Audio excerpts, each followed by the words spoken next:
الحمد لله الذي هدانا إلى سبيل الهداية والعرفان وجعلنا من أهل الإسلام والإيقان ونشهد أن لا إله إلا الله وحده لا شريك له شهادة بالقلب واللسان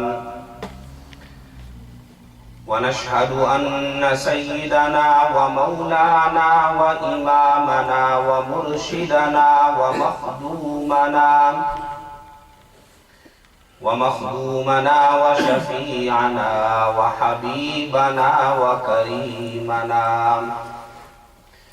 وأفضلنا وأكملنا وأجملنا وسيدنا محمدا عبده ورسوله الذي عرفنا ما يدخلنا الجنان صلى الله تعالى عليه وعلى آله وأصحابه أكمل أهل الإيمان وسلم تسليما كثيرا أما بعد فأعوذ بالله من الشيطان الرجيم بسم الله الرحمن الرحيم يا أيها الذين آمنوا اتقوا الله وقولوا قولا سديدا وعن عقبة بن عامر رضي الله تعالى عنه قال لقيت النبي صلى الله عليه وسلم يا رسول الله من النجاة فقال اتق لسانك فقال أمسك عليك لسانك وليسعك بيتك وابق على خطيئتك صدق الله العظيم وصدق رسوله النبي الكريم ونحن على ذلك من الشاهدين والشاكرين والحمد لله رب العالمین۔ سب حضرات محبت و عقیدت کے ساتھ درود شریف پڑھ لیں۔ اللهم صل على محمد وعلى آل محمد كما صليت على إبراهيم وعلى آل إبراهيم إنك حميد مجيد اللهم بارك على محمد وعلى آل محمد كما باركت على إبراهيم وعلى آل إبراهيم إنك حميد مجيد۔ بزرگان محترم اور برادران اسلام، میں نے آپ حضرات کے سامنے قرآن مجید فرقان حمید کی سورۃ الاحزاب کی آیت نمبر 70 کی تلاوت کی ہے، اور اس کے ساتھ ساتھ امام الانبیاء والمرسلین سید الاولین والآخرین تاجدار مدینہ رحمت دو عالم آمنہ کے در یتیم جناب محمد عربی صلی اللہ علیہ وسلم کی احادیث طیبہ میں سے ایک مختصر سی حدیث پڑھی ہے۔ اللہ رب العزت کی بارگاہ میں دعا ہے کہ اللہ جل جلالہ وعظم نوالہ مجھے اخلاص کے ساتھ حق بات کہنے کی اور سمجھانے کی توفیق عطا فرمائے، اور آپ تمام حضرات کو توجہ کے ساتھ، شوق کے ساتھ، دل جمعی کے ساتھ، طلب کے ساتھ اور محتاج بن کر سننے کی، سمجھنے کی، اور اس پر پھر ہم سب کو اللہ رب العزت عمل کرنے کی توفیق عطا فرمائے۔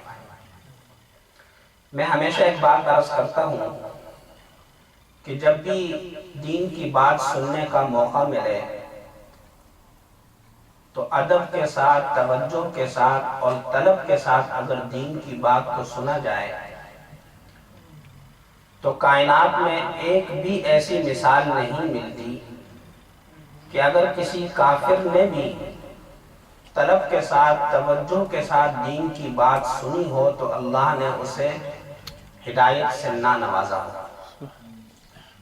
تو اس لیے جب بھی دین کی بات سننے کا موقع ملے تو ہمیشہ توجہ کے ساتھ، طلب کے ساتھ، ادب و احترام کے ساتھ دین کی بات کو سننا چاہیے، ورنہ علماء نے لکھا ہے کہ اگر دین کی بات سننے میں بے ادبی، بے احترامی اور بے توجہی اور طلب نہ ہو تو فرمایا کہ نقد سزا یہ ملتی ہے اللہ کی طرف سے کہ اس بات پر عمل کی توفیق نہیں ملتی۔ تو اس لیے توجہ کے ساتھ، طلب کے ساتھ محتاج بن کر ادب و احترام کے ساتھ دین کی بات کو سننا چاہیے۔ میں نے آج کے خطبہ کے اندر قرآن مجید فرقان حمید کی ایک آیت کریمہ پڑھی ہے اور اس کے ساتھ امام الانبیاء والمرسلین تاجدار مدینہ رحمت دو عالم صلی اللہ علیہ وسلم کی ایک حدیث پڑھی ہے۔ میری آج کی گفتگو تو انشاءاللہ تعالی حدیث ہی کے متعلق ہوگی، لیکن برکت کے لیے میں نے قرآن مجید کی ایک آیت بھی پڑھی ہے، اور اس آیت کریمہ میں اللہ جل جلالہ وعم نوالہ مخاطب ہیں اہل ایمان سے۔ اللہ تبارک و تعالی خطاب فرما رہے ہیں مؤمنین سے، فرمایا کہ یا ایھا الذین آمنوا، اے وہ لوگوں جو ایمان قبول کر چکے ہو، جو اللہ اس کے رسول پر ایمان لا چکے ہو، جو لا الہ الا اللہ محمد الرسول اللہ کا اقرار کر کے دائرہ اسلام میں داخل ہو چکے ہو، فرمایا اتقوا اللہ، اللہ سے ڈرو، وقولوا قولا سدیدا، اور درست بات کہا کرو، سچی بات کہا کرو۔ یہ فرمایا اللہ تبارک و تعالی نے کہ قول سدید کہا کرو۔ مفکر اسلام حضرت مولانا ابو الحسن علی ندوی رحمۃ اللہ علیہ نے ایک جگہ پر خطاب کرتے ہوئے ارشاد فرمایا، قول سدید کی تشریح کرتے ہوئے، کہ یہ جو اللہ تبارک و تعالی فرما رہے ہیں کہ قول سدید کہا کرو، فرمایا اس کا مطلب یہ ہے کہ سوچ کر بولو اور بول کر سوچو، کہ سوچ کر بولو اور بول کر سوچو، یہ ہے قول سدید کا مطلب۔ میں نے جیسا کہ عرض کیا کہ آج کی گفتگو انشاءاللہ تعالی حدیث کے متعلق کی جائے گی اور حدیث کی تشریح آپ حضرات کے سامنے پیش کی جائے گی۔ میں نے ایک حدیث پڑھی ہے جسے امام ترمذی رحمۃ اللہ علیہ نے اپنی کتاب ترمذی شریف کے اندر ذکر کیا ہے۔ حدیث کے راوی حضرت عقبہ ابن عامر رضی اللہ تعالی عنہ ہیں۔ حضرت عقبہ ابن عامر رضی اللہ تعالی عنہ فرماتے ہیں کہ میں جناب نبی کریم صلی اللہ علیہ وسلم کی خدمت میں حاضر ہوا اور میں نے سرکار دو عالم رحمت دو عالم صلی اللہ علیہ وسلم سے ایک سوال کیا کہ من نجات، کہ یا رسول اللہ، اے اللہ کے رسول، نجات کس چیز میں ہے؟ دنیا و آخرت کی پریشانیوں سے نجات کس طرح حاصل کی جا سکتی ہے؟ پریشانیوں اور مصیبتوں سے کیسے محفوظ رہا جا سکتا ہے؟ اور علماء نے لکھا کہ ان کے اس سوال کا مطلب دنیا و آخرت کی دونوں پریشانیوں سے نجات مراد تھی، کہ دنیا و آخرت سے کیسے، دنیا و آخرت کی پریشانیوں سے کیسے نجات حاصل ہو سکتی ہے، ہم کیسے اعمال کریں، کیسے زندگی گزاریں کہ ہمیں دنیا و آخرت کی پریشانیوں سے اور مصیبتوں سے نجات مل جائے۔ یہ سوال کیا حضرت عقبہ ابن عامر رضی اللہ تعالی عنہ نے جناب نبی کریم صلی اللہ علیہ وسلم سے۔ اور آپ یاد رکھیے کہ حضرات صحابہ کرام رضوان اللہ تعالی علیہم اجمعین ادب کی وجہ سے بہت کم سوالات کیا کرتے تھے۔ ویسے بھی جناب نبی کریم صلی اللہ علیہ وسلم کا رعب و دبدبہ بھی تھا۔ حدیث میں آتا ہے کہ اگر ایک مہینہ پیدل چلا جائے تو جتنی مسافت آدمی طے کرے اتنی مسافت تک جناب نبی کریم صلی اللہ علیہ وسلم کا رعب و دبدبہ ہوتا تھا۔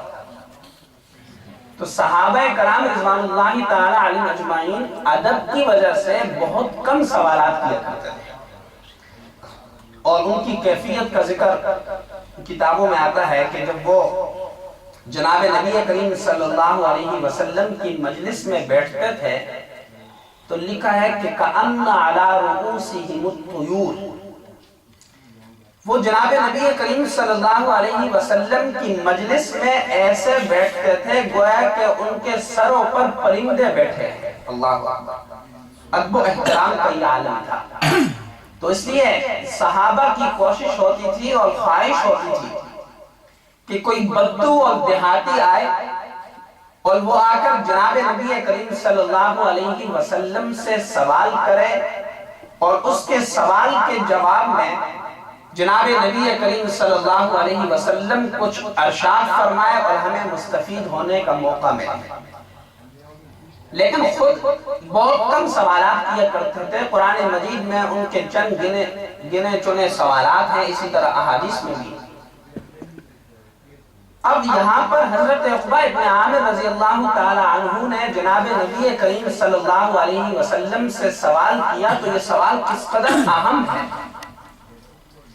کہ یا رسول اللہ پریشانیوں اور مصیبتوں سے کس طرح نجات مل سکتی ہے، پریشانیوں اور مصیبتوں سے کیسے محفوظ رہا جا سکتا ہے۔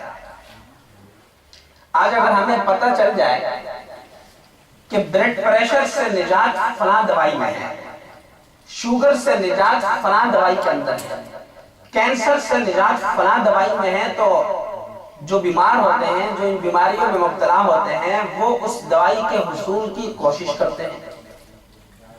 اور ویسے بھی جو ان بیماریوں میں مبتلا ہوتے ہیں وہ لوگوں سے پوچھتے رہتے ہیں کہ ہمیں کس طرح ان بیماریوں سے نجات مل سکتی ہے۔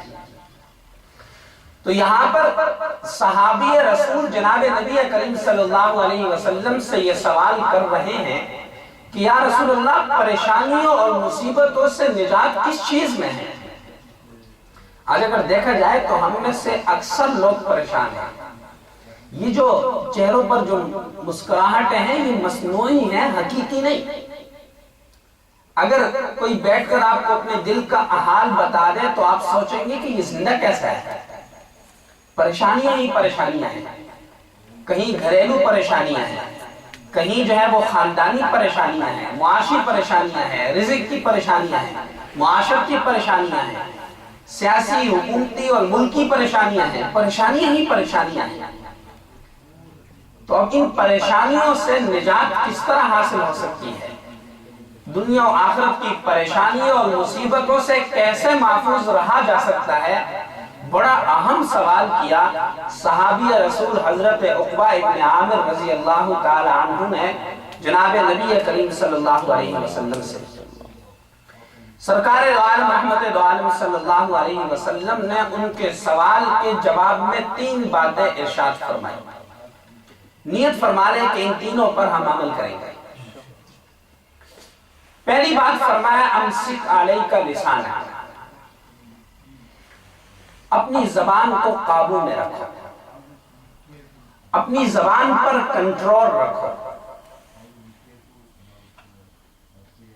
آپ جانتے ہیں کہ اللہ تبارک و تعالی نے انسان کو اس کائنات میں مقتدا اور پیشوا بنایا ہے، اور یہ ساری کائنات، سورج، چاند، ستارے، یہ سیارات، یہ زمین و آسمان، کائنات کی ساری چیزیں انسان کی خادم ہیں اور انسان مخدوم ہے۔ اور انسان کو اللہ تبارک و تعالی نے اشرف المخلوقات بنایا، اور انسان کو یہ جو وجود عطا فرمایا، یہ جو جسم عطا فرمایا، یہ بھی سب سے زیادہ حسین و جمیل عطا فرمایا۔ لقد خلقنا الانسان فی احسن تقویم۔ یہ جسم کا ایک ایک عضو اللہ تبارک و تعالی کی بہت بڑی نعمت ہے۔ اور بڑا اہم اور قیمتی ہے، لیکن اگر اس جسم کا ہر عضو یقیناً بڑا قیمتی ہے، بڑا اہم ہے، لیکن اگر جسم کے ان اعضاء میں سے زبان کی طرف اگر توجہ کی جائے، زبان پر نظر ڈالی جائے، تو یہ زبان ایک بہت بڑی قیمتی اور بہت بڑا اہم عضو ہے انسان کے جسم کا۔ یہ انسان کے جسم کا بہت بڑا عضو ہے، اور یہ زبان انسان کے اعضاء کا دوسرے تمام اعضاء کی ترجمان ہے۔ آپ اگر کہیں پر گئے اور آپ نے کسی چیز کو دیکھا، اب آپ اس کو کسی کے سامنے بیان کریں گے کہ میں نے وہاں پر کیا چیز دیکھی، تو آپ کس کے ذریعے سے بیان کریں گے؟ زبان کے ذریعے سے بیان کریں گے۔ آپ کہیں پر گئے اور آپ نے کہیں کانوں کے ذریعے سے کسی بات کو سنا، آپ میری گفتگو سن رہے ہیں، آپ گھر میں جا کر یا کہیں دوست احباب کو جب یہ گفتگو بیان کریں گے تو زبان کے ذریعے سے بیان کریں گے۔ آپ نے کسی چیز کو چکھا، اور چکھنے کے بعد جب آپ اس کو بیان کریں گے کہ یہ چیز میٹھی تھی، کڑوی تھی، کس طریقے کی چیز تھی، تو آپ زبان کے ذریعے سے بیان کریں گے۔ آپ نے کہیں پر کسی چیز کو ہاتھ لگایا، اور ہاتھ لگانے کے بعد جب اس کو دوسروں کے سامنے بیان کریں گے تو زبان کے ذریعے سے بیان کریں گے۔ آپ کہیں پاؤں کے ذریعے سے چل کر گئے، اور وہاں کے حالات اور وہ جو کیفیت ہے وہ جب آپ بیان کریں گے تو زبان کے ذریعے سے بیان کریں گے۔ تو یہ زبان تمام اعضاء کی ترجمان ہے۔ انسان کے جتنے بھی اعضاء ہیں ان کی ترجمانی جو ہے وہ یہ زبان کرتی ہے۔ تو یہ بڑا اہم عضو ہے انسان کے جسم کا، بڑا اہم اور قیمتی عضو ہے انسان کے جسم کا۔ اور اس کے بارے میں ایک مقولہ مشہور ہے کہ جسمہ صغیر و جرمہ کبیر، کہ اس کا جسم تو چھوٹا سا ہے، بظاہر تو چند انچ کی ہے، لیکن اس کے جرم بہت بڑے بڑے ہیں۔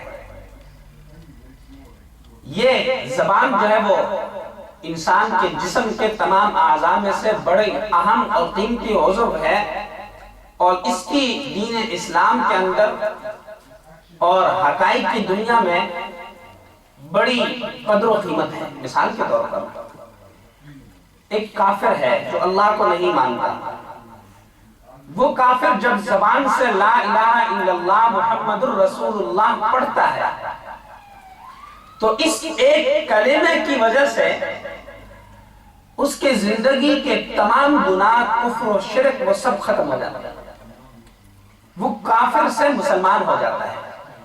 اور حدیث میں آتا ہے کہ سرکار دو عالم رحمت دو عالم صلی اللہ علیہ وسلم نے ارشاد فرمایا کہ جب کوئی کافر یہ کلمہ زبان سے ادا کرتا ہے لا الہ الا اللہ محمد الرسول اللہ، تو اس کے کلمے کو لے کر ایک فرشتہ زمین سے آسمان کی طرف جاتا ہے، تو راستے میں درمیان میں اس کی ایک اور فرشتے سے ملاقات ہوتی ہے، جو فرشتہ آسمان سے زمین کی طرف آ رہا ہوتا ہے۔ آسمان سے آنے والا فرشتہ زمین سے جانے والے فرشتے سے پوچھتا ہے کہ تم کہاں جا رہے ہو؟ تو وہ کہتا ہے کہ فلاں آدمی نے زبان سے لا الہ الا اللہ محمد الرسول اللہ کا کلمہ ادا کیا ہے، میں اس کے اس کلمے کو لے کر آسمان کی طرف جا رہا ہوں۔ اچھا تم بتاؤ تم کہاں جا رہے ہو؟ وہ آسمان سے آنے والا فرشتہ کہتا ہے کہ جس آدمی کے کلمے کو تم لے کر زمین سے آسمان کی طرف جا رہے ہو، میں اسی آدمی کے لیے آسمان سے زمین کی طرف مغفرت کا پروانہ لے کر آ رہا ہوں۔ تو اب دیکھیے زبان کتنی اہم ہے کہ زبان سے ایک لفظ ادا کیا، ایک کلمہ ادا کیا، تو وہ جو ساری زندگی کفر و شرک میں گزری تھی، وہ جو ساری زندگی اللہ کی نافرمانیوں میں گزری تھی، وہ سارا کا سارا اللہ نے ایک کلمے کی وجہ سے معاف فرما دیا۔ اسی زبان کے ذریعے سے ہم دو بول بولتے ہیں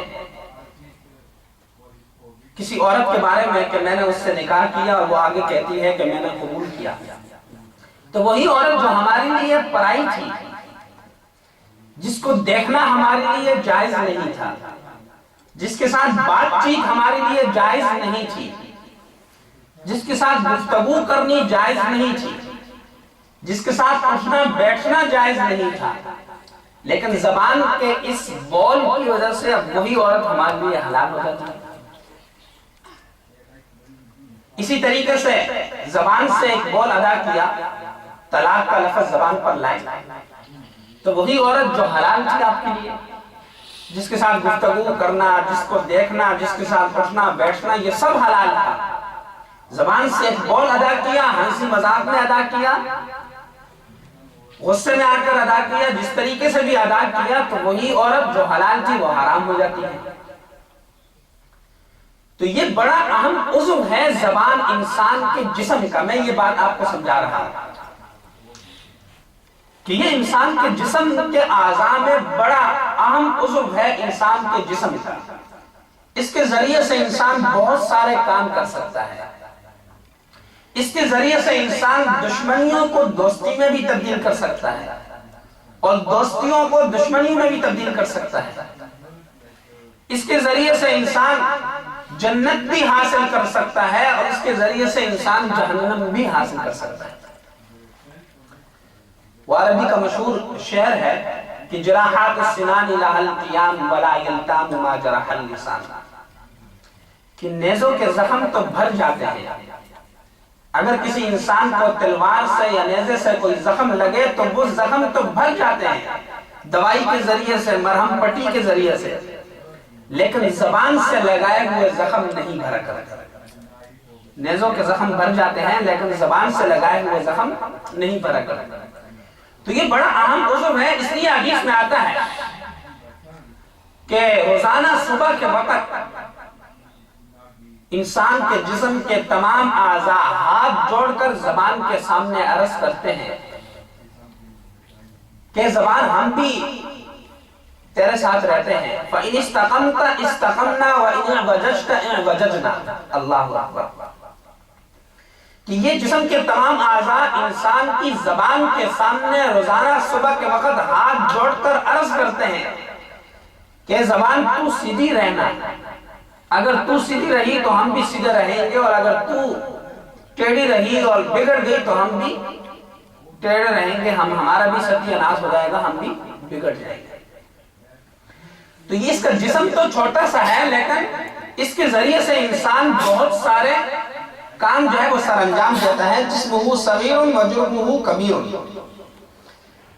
تو اب جب صحابی رسول نے جناب نبی کریم صلی اللہ علیہ وسلم سے یہ سوال کیا کہ پریشانیوں اور مصیبتوں سے نجات کس چیز میں ہے، تو جناب نبی کریم صلی اللہ علیہ وسلم نے اس کے سوال کے جواب میں ارشاد فرمایا کہ امسک علیک لسانک، کہ اپنی زبان کو کنٹرول میں رکھو، اپنی زبان کو قابو میں رکھو۔ اور واللہ، اللہ کی قسم، جناب نبی کریم صلی اللہ علیہ وسلم نے بالکل درست علاج بیان فرمایا۔ نجات، پریشانی اور مصیبتوں سے جو نجات کا جو نسخہ بیان فرمایا وہ بالکل صحیح بیان فرمایا۔ اس لیے کہ آج جو ہمارے معاشرے کے اندر، ہمارے گھروں کے اندر بہت ساری پریشانیاں اور مصیبتیں ہیں، ان میں سے اکثر پریشانیاں اور مصیبتیں زبان کی وجہ سے ہیں۔ گھر میں جو اختلافات ہوتے ہیں، ناچاکیاں ہوتی ہیں، میاں بیوی کے درمیان لڑائی جھگڑے، ماں باپ اور اولاد کے درمیان جو ہے وہ لڑائی جھگڑے، خاندانوں کے آپس میں لڑائی جھگڑے، رشتہ داروں کے آپس میں لڑائی جھگڑے، دوست احباب کے آپس میں لڑائی جھگڑے، اگر دیکھا جائے تو ان کے پیچھے زبان کا ہاتھ جو ہے وہ کار فرما ہوتا ہے۔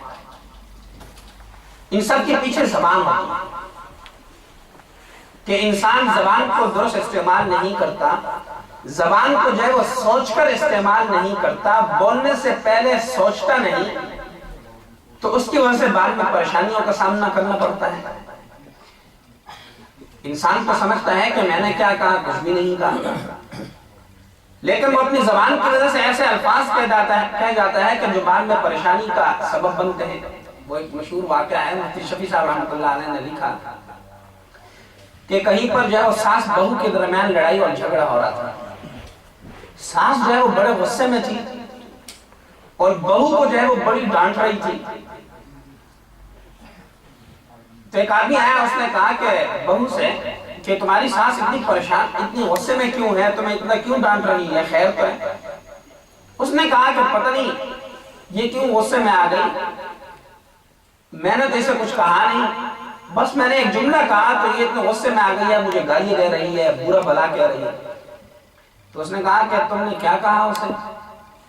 تو کہا کہ میں نے بس صرف اسے یہ کہا کہ تم کتیے کی طرح کیوں بھونک رہی ہو، چپ ہو جاؤ. تو میں نے تو بس صرف اسے یہ کہا ہے اور یہ اب مجھے گالی دے رہی ہے اور برا بھلا کہہ رہی ہے. تو اب یہ دیکھیں وہ ابھی اپنی بات کو کچھ بھی نہیں سمجھ رہی تھی کہ میں نے کیا کہا، کتنا بڑا جملہ بولا، اور اب اس کے بعد جب لڑائی جھگڑا ہو رہا ہے تو اپنے آپ کو قصوروار نہیں کہہ رہی، اسے قصوروار کہہ رہی. تو زبان کی وجہ سے انسان جو ہے وہ بہت ساری پریشانی اور مصیبتوں میں پڑ جاتا ہے. اس لیے جناب نبی کریم صلی اللہ علیہ وسلم کی احادیث کا اگر ہم مطالعہ کریں تو ہمیں بہت ساری احادیث ایسی ملیں گی کہ جس میں جناب نبی کریم صلی اللہ علیہ وسلم نے زبان کو قابو میں رکھنے کا ارشاد فرمایا ہے کہ امسک علیک لسانک، زبان کو قابو میں رکھو، پہلے سوچو پھر بولو. عقل مند وہی ہوتا ہے کہ جو پہلے سوچتا ہے، پہلے تولتا ہے، پھر بولتا ہے. تو پہلے سوچو پھر بولو، اور پھر بولنے کے بعد بھی سوچو، جیسے مولانا ابو الحسن علی ندوی رحمۃ اللہ علیہ نے فرمایا، جیسے میں نے عرض کیا کہ قول سدید کا مطلب کیا ہے کہ سوچ کر بولو اور بول کر سوچو کہ میں کیا جملہ جو ہے وہ زبان سے ادا کر رہا ہوں. اس لیے کہ حدیث میں آتا ہے، امام الانبیاء والمرسلین تاجدار مدینہ رحمت دو عالم جناب نبی کریم صلی اللہ علیہ وسلم نے ارشاد فرمایا کہ انسان بعض اوقات زبان سے ایک جملہ نکالتا ہے اور بے خیالی میں وہ جملہ زبان سے نکال دیتا ہے، لیکن اس جملے کی وجہ سے وہ جہنم کے اندر اتنی گہرائی میں جا کر گرتا ہے کہ جتنا مشرق اور مغرب کے درمیان فاصلہ ہے وہ. اور اسی طرح حدیث میں آتا ہے کہ حضور نے فرمایا کہ بہت سارے انسان جو ہے وہ اپنی زبان کے کرتوتوں کی وجہ سے جہنم میں جائیں گے. جہنم میں جانے والوں کی اکثریت جو ہے وہ زبان کے کرتوتوں کی وجہ سے ہوگی. اس لیے جناب نبی کریم صلی اللہ علیہ وسلم نے ارشاد فرمایا، حدیث ہے مشہور حدیث، کہ من یضمن لی ما بین لحییہ وما بین رجلیہ اضمن لہ الجنہ، کہ جو شخص مجھے زبان کی اور شرمگاہ کی ضمانت دے دے میں اسے جنت کی ضمانت دیتا ہوں. جو شخص ان دونوں چیزوں کو حفاظت کے ساتھ اور ان دونوں چیزوں کو جو ہے وہ صحیح طریقے سے استعمال کرے گا تو فرمایا کہ میں اللہ کا رسول، میں محمد جو ہے وہ اسے جنت کی ضمانت دیتا ہوں. زبان کی حفاظت، زبان کی ضمانت اور شرمگاہ کی ضمانت. اور اسی طرح ایک اور حدیث میں سرکار دو عالم رحمت دو عالم صلی اللہ علیہ وسلم نے ارشاد فرمایا کہ انسان بعض اوقات زبان سے کوئی جملہ نکالتا ہے اور جب وہ جملہ زبان سے نکالتا ہے تو اس کو اتنی پرواہ نہیں ہوتی، بے خیالی میں وہ جملہ زبان سے نکال دیتا ہے، اسے احساس نہیں ہوتا کہ میں کیا جملہ بول رہا ہوں. لیکن وہ جملہ ایسا جملہ ہوتا ہے کہ جو اللہ کو راضی کرنے والا جملہ ہوتا ہے، جس سے اللہ خوش ہوتے ہیں. تو فرمایا جناب نبی کریم صلی اللہ علیہ وسلم نے کہ جب وہ آدمی زبان سے وہ جملہ نکالتا ہے اسے تو احساس نہیں ہوتا، لیکن اللہ اس کے جملے کی وجہ سے اسے جنت میں اعلیٰ درجہ عطا فرما دیتے ہیں. اور اسی طریقے سے بعض اوقات انسان زبان سے جملہ نکالتا ہے اور اسے احساس نہیں ہوتا ہے کہ میں زبان سے کیا ادا کر رہا ہوں، میں زبان سے کیا ادا کر رہا ہوں، لیکن اس کے اس جملے کی وجہ سے اللہ تبارک و تعالی اس کو جہنم میں گرا دیتے ہیں. تو یہ زبان ایک ایسا عضو ہے کہ جس کی وجہ سے انسان جنت بھی حاصل کر سکتا ہے اور جہنم بھی. اگر کوئی جملہ ایسا زبان سے ادا کیا کہ جو اللہ اور اس کے رسول کو راضی کرنے والا ہے، اللہ اور اس کے رسول کو خوش کرنے والا ہے، تو وہ جملہ جنت میں لے جا سکتا ہے۔ اور اگر کہیں خدا نخواستہ زبان سے کوئی ایسا جملہ ادا کیا جس سے اللہ اور اس کے رسول ناراض ہوتے ہیں، تو وہی جملہ انسان کو جہنم کے اندر پہنچا دیتا ہے۔ تو اس لیے سرکار دو عالم رحمت دو عالم صلی اللہ علیہ وسلم نے ارشاد فرمایا کہ امسک علیک لسان، کہ پریشانی اور مصیبتوں سے نجات اس چیز میں ہے کہ اپنی زبان کو قابو میں رکھو، اپنی زبان پر کنٹرول رکھو، سوچ کر بولو اور بول کر سوچو، بولنے سے پہلے 1000 مرتبہ سوچو، اور اپنے دل و دماغ کو یہ بات سمجھاؤ کہ یہ جو میں جملہ بولنے والا ہوں، یہ جملہ مجھے جنت میں بھی پہنچا سکتا ہے اور جہنم میں بھی پہنچا سکتا ہے۔ اس لیے پہلے اچھی طرح سوچو اور پھر اس کے بعد جو ہے وہ جملہ زبان سے ادا کرو۔ ہم بسا اوقات جو ہے وہ لاپرواہی کی وجہ سے جو ہے وہ زبان سے جملہ ادا کر دیتے ہیں، بسا اوقات دین اور شریعت کے کسی حکم کا مذاق اڑا دیتے ہیں، سمجھتے ہیں کہ لوگ کہیں گے کہ یہ بڑا اچھا مذاقی ہے، بڑا اچھا مذاق کر لیتا ہے، لیکن بعض اوقات ہم ایسا جملہ زبان سے ادا کر دیتے ہیں کہ وہ جملہ جو ہے وہ انسان کو جو ہے وہ جہنم میں پہنچانے کا جو ہے وہ سبب بن جاتا ہے۔ تو اس لیے سوچ سمجھ کر اس زبان کو جو ہے وہ استعمال کرنا چاہیے۔ اور اس لیے حدیث میں آتا ہے، سرکار دو عالم رحمت دو عالم صلی اللہ علیہ وسلم نے ارشاد فرمایا، من کان یؤمن باللہ والیوم الآخر فلیقل خیرا او لیصمت، کہ جو شخص اللہ پر اور قیامت کے دن پر ایمان رکھتا ہے، اسے چاہیے کہ وہ زبان سے اچھی بات نکالے، وہ زبان سے اچھا جملہ نکالے، ایسا جملہ نکالے کہ جو اللہ اور اس کے رسول کو راضی اور خوش کرنے والا ہو، ایسا جملہ نکالے جو اسے جنت میں پہنچانے والا ہو۔ جو شخص اللہ پر اور قیامت کے دن پر ایمان رکھتا ہے، اسے چاہیے کہ وہ اچھی بات زبان سے ادا کرے، اور اگر اس کو پاس ادا کرنے کے لیے اچھی بات نہیں ہے، اچھا جملہ نہیں ہے، تو فرمایا جناب نبی کریم صلی اللہ علیہ وسلم نے کہ اسے چاہیے کہ وہ پھر خاموش رہے۔ اچھی بات اگر کرنے کے لیے نہیں ہے، اچھا جملہ زبان سے نکالنے کے لیے نہیں ہے، تو خاموش رہے۔ حضرت ابو ذر غفاری رضی اللہ تعالیٰ عنہ کے پاس ایک صحابی پہنچے، دیکھا کہ تنہائی میں بیٹھے ہیں، تو پوچھا کہ تنہائی میں کیوں بیٹھے ہو؟ تو فرمایا کہ جناب نبی کریم صلی اللہ علیہ وسلم نے فرمایا کہ والوحدۃ خیر من جلیس السوء والجلیس الصالح خیر من الوحدہ، او کما قال، کہ تنہائی میں بیٹھنا یہ برے لوگوں کی ہم نشینی سے بہتر ہے، اور نیک لوگوں کی صحبت میں بیٹھنا یہ تنہائی سے بہتر ہے۔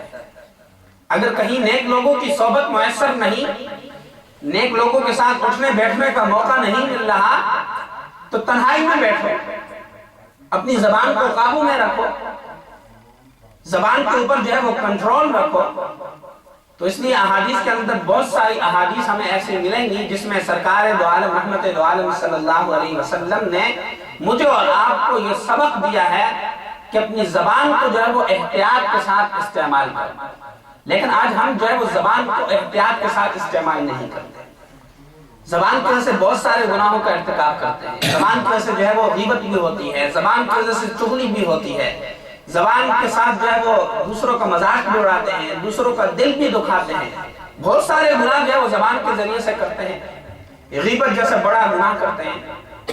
مشہور عالم حضرت مولانا ناصر شیخ پوری صاحب دام برکاتہم العالیہ، انہوں نے ایک جگہ پر بیان فرمایا کہ میں نے ایک مجمع کے اندر غیبت کے موضوع پر بیان کیا، اور میں نے کہا کہ ہم نہ جانے جو ہے وہ ہم دن میں جو ہے وہ 2 مرتبہ غیبت کرتے ہیں، اگر 2 مرتبہ بھی غیبت کریں تو مہینے میں کتنی غیبتیں ہو گئی؟ 60 غیبتیں ہو گئی۔ اگر ہم دن میں 2 غیبتیں بھی کریں تو مہینے میں کتنی غیبت ہو گئی؟ 60 غیبتیں۔ تو یہ بیان کیا انہوں نے، تو وہ فرماتے ہیں کہ بیان کے بعد میرے پاس ایک آدمی آیا اور اس نے کہا کہ مولانا آپ کہہ رہے ہیں کہ ہم دن میں اگر 2 غیبتیں کریں تو مہینے میں 60 غیبتیں بنتی ہیں، ہمارا تو حال یہ ہے کہ ہم دن میں 100 غیبتیں کر جاتے ہیں۔ اگر 100 نہیں تو کم سے کم 20-50 تو عام ہے جو ہم دن میں کر جاتے ہیں۔ زبان کے اوپر کنٹرول نہیں رکھتے، زبان کو قابو میں نہیں رکھتے، زبان کے ذریعے سے دوسروں کا دل دکھاتے ہیں، زبان کے ذریعے سے دوسروں کے ساتھ ہنسی مذاق کرتے ہیں، زبان کے ذریعے سے غیبتیں کرتے ہیں، زبان کے سے نہ جانے کتنے گناہ اور اللہ کی نافرمانیاں کرتے ہیں۔ تو اس لیے میرے بزرگوں اور دوستو یاد رکھیے، اپنے دل و دماغ میں یہ بات بٹھا دیجیے اور عہد کیجیے کہ آئندہ ہم اپنی زبان کو قابو میں رکھیں گے، آئندہ ہم اپنی زبان کو کنٹرول میں رکھیں گے، آئندہ ہم بولنے سے پہلے 1000 مرتبہ سوچیں گے اور پھر اس کے بعد جو ہے وہ زبان سے جملہ نکالیں گے۔ دعا فرمائیں کہ اللہ مجھے بھی اور آپ کو بھی عمل کی توفیق عطا فرمائے۔